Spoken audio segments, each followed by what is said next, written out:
So today we are diving into some fascinating Ayurvedic therapies to keep your eyes healthy, part of Indriya Chikitsa or therapy for senses. And why does that matter? Because your eyes are a key part for the eye-brain-mind connection. If you haven't seen my earlier video on the sensory-mind connection, the link to that video is given in the comment section. Watch that one after this to get the full picture. Here's how we'll break it down. First, I'll show you the eye-opening statistics that reveal the connection between eye health and brain health. Then we'll look into the Ayurvedic eye therapies. After that, we'll explore the theory behind the eye-brain-mind link, starting with the Ayurvedic lens, followed by the Western perspective. And then finally, we'll connect the dots between Ayurveda and Western medicine. So here's the big question we are answering today. Can the health of our eyes actually predict the health of our brain? And if so, how? And what can we do about it? So according to a study with 12,000 adults aged 55 to 73, followed up to 15 years, the answer is yes. Researchers found that people with certain eye conditions had a significant higher risk of developing dementia. So if they had age-related macular degeneration, the risk was 26% higher. For cataract, 11%. For diabetic retinopathy, the risk jumped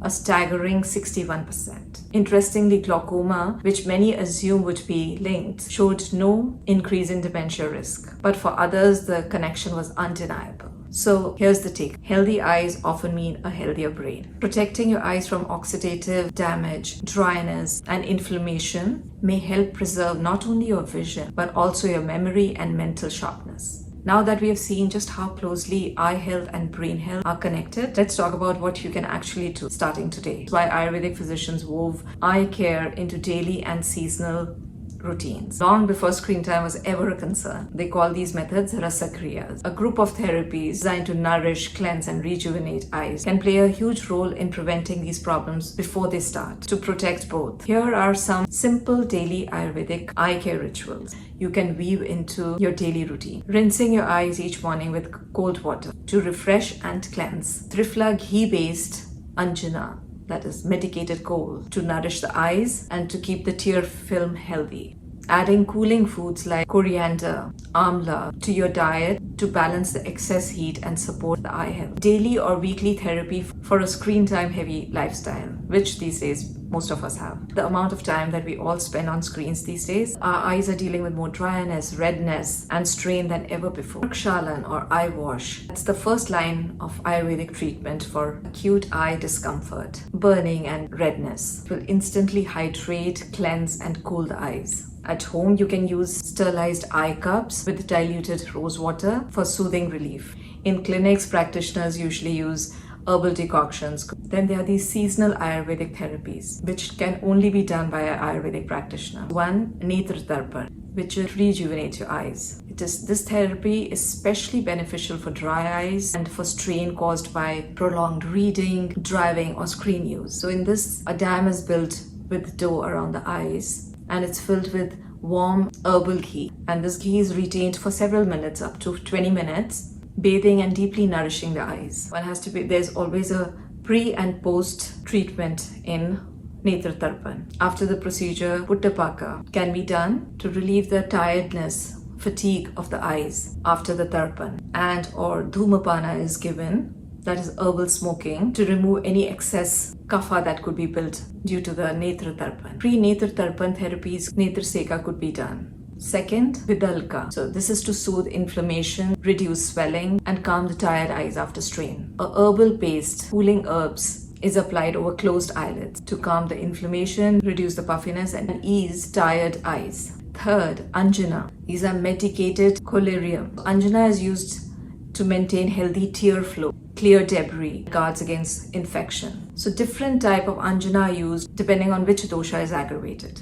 So clearing Anjana for excess kapha helps reduce buildup that could lead to cataract. Cooling Anjana for excess pitta, that will relieve inflammation and redness. Lubricating Anjana for excess vata helps with dryness, floaters, and tear flow. So these are a fine application of herbal paste along the inner eyelid margins. Let's look at the Ayurvedic perspective. So centuries before microscopes, MRIs, brain scans, Ayurvedic physicians and scholars They documented the netra, that is the eye, with remarkable clinical precision. And they didn't just speak in poetry. They described its structures and junctions in detail, observations that correspond closely to the modern eye anatomy. Ayurveda links netra, that is eye, with the manas, mind, and the majjadhatu, that is the nervous tissue. Now, from a medical perspective, the connection is not surprising. The retina, which is at the back of the eye, is an extension of the central nervous system. So during early development, it grew directly from the same tissue that formed your brain. So when the retina suffers damage, it's not just the vision that's affected. The changes can mirror in processes happening in the brain. Take AMD, for example. This neurodegenerative eye disease affects central vision, but also has been associated with a decreased verbal fluency, memory decline, and overall cognitive performance. Similarly, dry eyes disease, often dismissed as a minor irritation, can disrupt vision enough to impair concentration, learning, and memory. Constant discomfort also increases stress, which indirectly strains brain function. Here's where neuroscience gets fascinating. So the corneal nerve fibers originate from the trigeminal nerve, and signals from your cornea travel to the sensory nerve, which triggers your parasympathetic nerves to stimulate the lacrimal glands, releasing tears. When this delicate neuroregulation breaks, tears dry up, and this discomfort starts a cascade of strain, inflammation, and even changes in the brain regions tied to mood and cognition. So modern research and Ayurveda meet on the same ground here. If you care for your eyes, you care for your brain. Science shows that oxidative damage, chronic dryness, and inflammation in the eyes may accelerate brain aging. And Ayurveda offers daily and seasonal therapies that improve microcirculation to your eye tissues. They stabilize the tear film and prevent irritation. These therapies, they calm the nervous system through the trigeminal parasympathetic pathways. They deliver antioxidants and anti-inflammatory compounds directly to your eyes. The parallels are striking. Two systems of knowledge, one ancient and one modern, both telling us that our eyes are not separate from our mind.